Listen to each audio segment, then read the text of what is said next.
All right, let's jump right in. We're about to break down one single idea that, honestly, separates the teams that win from the ones that get left behind. It's all about a choice that controls your momentum. And by the end of this, you'll know exactly how to make it work for you. Seriously, just let that one hang in the air for a second. This has nothing to do with the market or your budget. It's a choice. It's all on you. And that right there, that's the whole game. Once you really get that you are the one setting the pace, everything changes.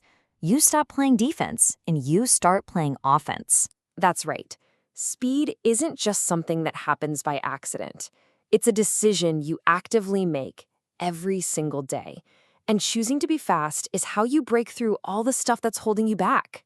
You know how easy it is to do this, right? To blame the tools or the team size. Oh, if only we had that new software, or things will get better once we hire more people. But the truth is, the real logjam is almost always internal. It's the habits, the workflows, the things you do without thinking that are secretly grinding you to a halt.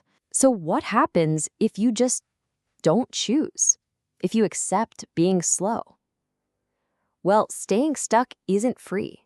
It comes with a very real and very high price tag. We're not just talking about money here. No, the cost of doing nothing is paid in 4 currencies you can never, ever get back.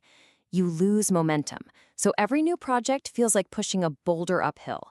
You lose focus as everyone's attention gets pulled in a million directions. You waste precious energy fighting friction instead of creating cool stuff, and of course, you lose time. So really, you're looking at 2 different paths. You can deal with your problems now, on your own terms, while you're calm and in control, or you can wait, and eventually you'll be forced to deal with them later, in a full-blown panic when some crisis blows up in your face. One is a choice, the other is a really nasty consequence. And hey, if your own internal costs aren't enough to light a fire under you, let's talk about what's happening outside your 4 walls. Because there's an urgent threat out there that absolutely loves it when you stay slow. Listen, this isn't a maybe, it's a flat-out guarantee. Right now, as you're watching this, one of your competitors is figuring out how to fix the exact same bottlenecks you're just putting up with. They are choosing speed. It really just comes down to 2 different ways of operating. The old, slow way just tolerates problems. You know, like that weekly report that takes 4 hours and is always wrong? That. And you cling to old methods thinking the answer is to just work more hours. But the fast way? It's about attacking those problems, always testing new ways of working and shipping more value to your customers. So be honest with yourself. Which column feels a little too familiar? Let's just be blunt here. In today's world, the phrase, "this is how we've always done it," is a business death sentence. Being loyal to an old process, even when it's not working, that's not a strategy. It's a one-way ticket to becoming irrelevant. Okay. I know that was a little intense, but here's the good news. The path to getting faster isn't some big, scary, complicated thing. It's actually super accessible, and you can start on it, well, right now. And that's the big question, isn't it?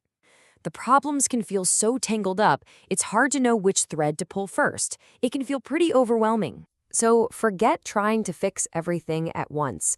You don't need some massive company-wide project to get going. You just need a simple little trick to get your first win. You need a cheat code, and here it is.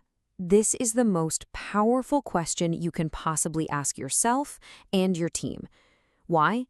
Because it forces you to go hunting for your own blind spots, the assumptions you're making, the things you take for granted. That's where the biggest opportunities are just sitting there waiting for you. And once you've opened that door, you can use these questions to dig even deeper. Ask your team, what is actually slowing us down here, for real? Or ask yourself, what's that one task I keep procrastinating on? Why? And maybe the scariest but most important one, what's the one thing that nobody wants to talk about? That's where the real treasure is buried. Answering those questions gives you a clear target. And with a target, you can flip the switch in your company's culture.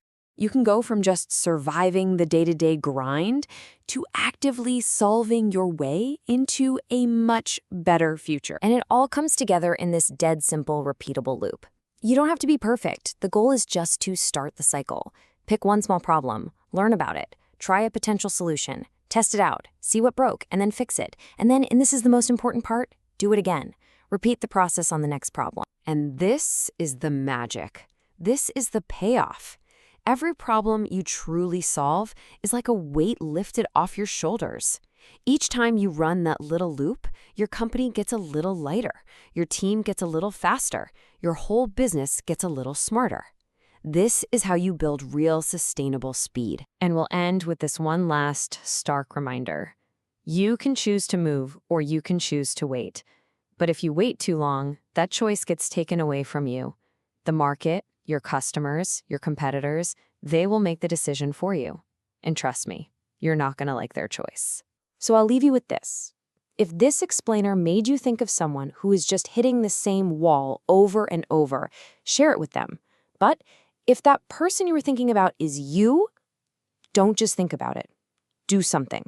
What is the one problem, the one bottleneck that you are going to solve first?